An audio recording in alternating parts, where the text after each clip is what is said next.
Magandang araw mga kaibigan.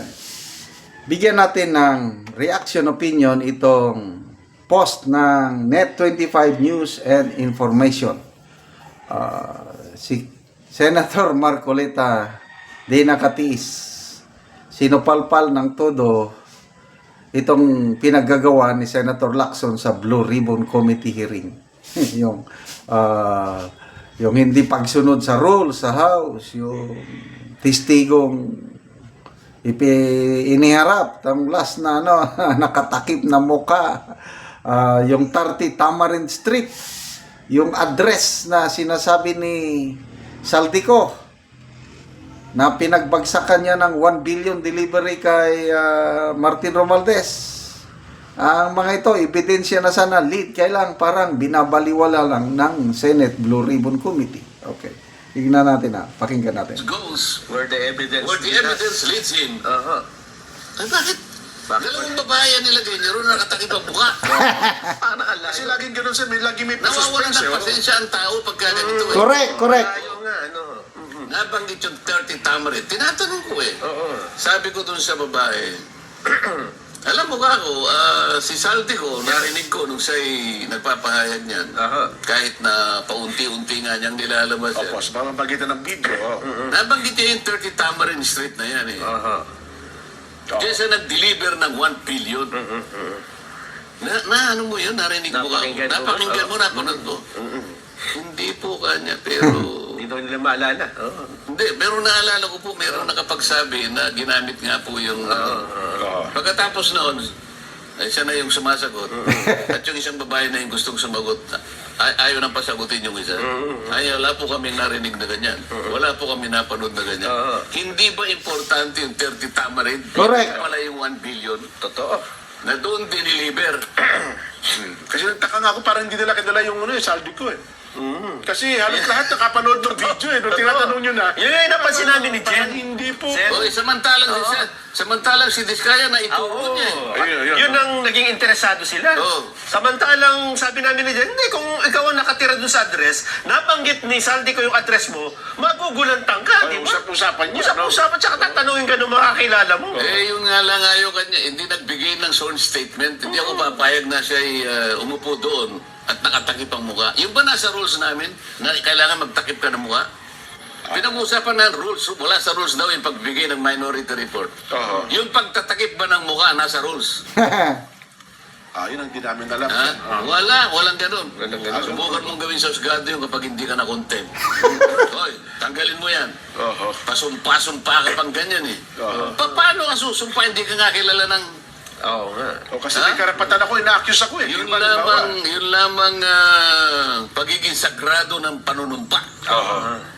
Hinihiya mo eh. Binabastos mo eh. Akalain mo sumusumpa ka, nakatakip ang mukha mo. Kaya nung sina-challenge siya ni Diskaya, di ba, sana makita ko rin po yung mukha Tama niya. lang yun eh. Bakit ka mo?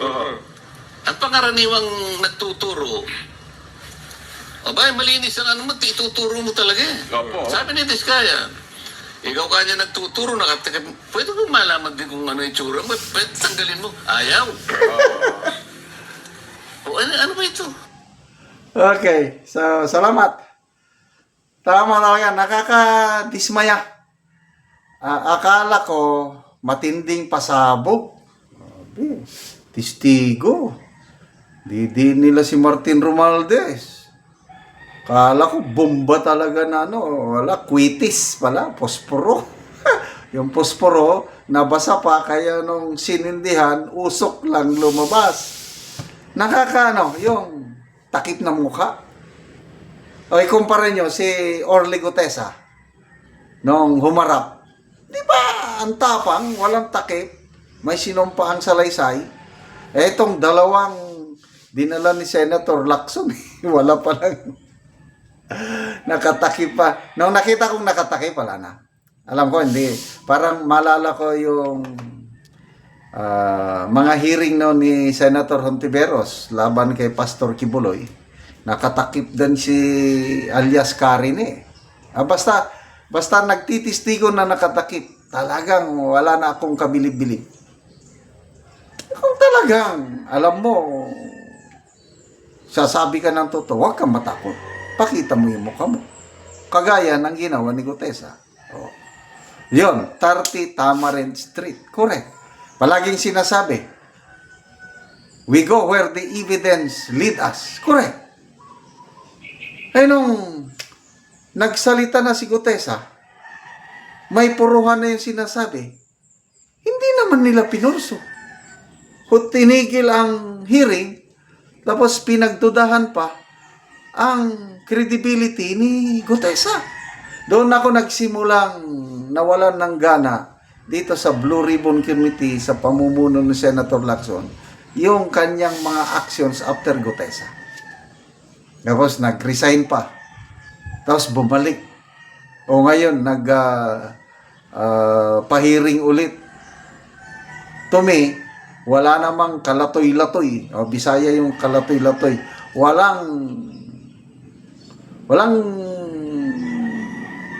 Walang bigat. Hearsay yung ipriniset niyang testigo. Kaya tinawanan lang siya ng kampo ni Romualdez. Sabi ng abogado, we have nothing to say. We have nothing to respond. Because what they presented is hearsay. Oh, ano pa ngayon? Oh, susunod na hearing daw. Subukan nilang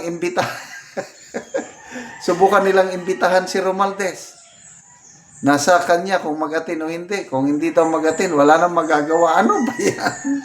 Tapos, ang gigisahin daw yung attorney Paras na hinihina lang bata ni Romualdez na bumili. O sana nga, good luck po. Ang taong bayan, naiinip na. Gusto naming may mapanagot, makulong na mga mastermind. Sample, Saldico. Sana mahuli nyo na si Saldico at ikulong. O, Romualdez. Paano makulong? Eh, wala namang malakas na ebidensya. Kaya, Romualdez, sitting pretty lang.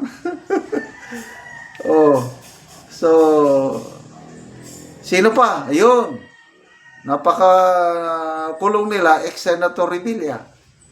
Eh, hindi naman big fish si Revilla. Dati na yan eh.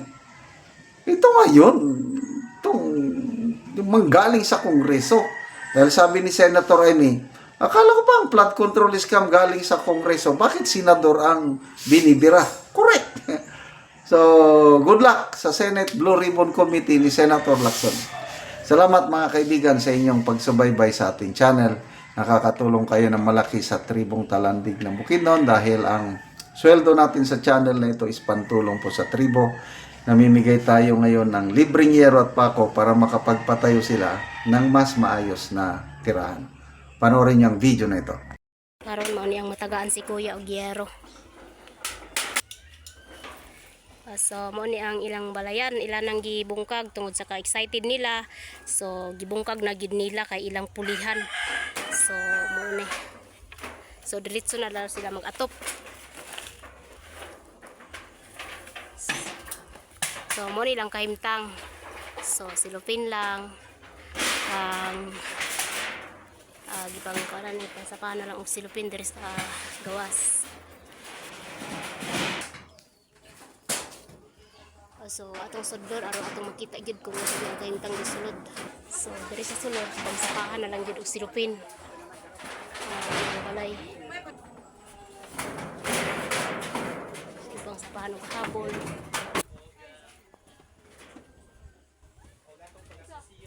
So mo nga ilang gibungkag na sa ilan ang pulihan ang ilang abuhan ang ilang balay. So mo naman nila bungkag kaya natagaan naman sila, so mag-atop na lang sila.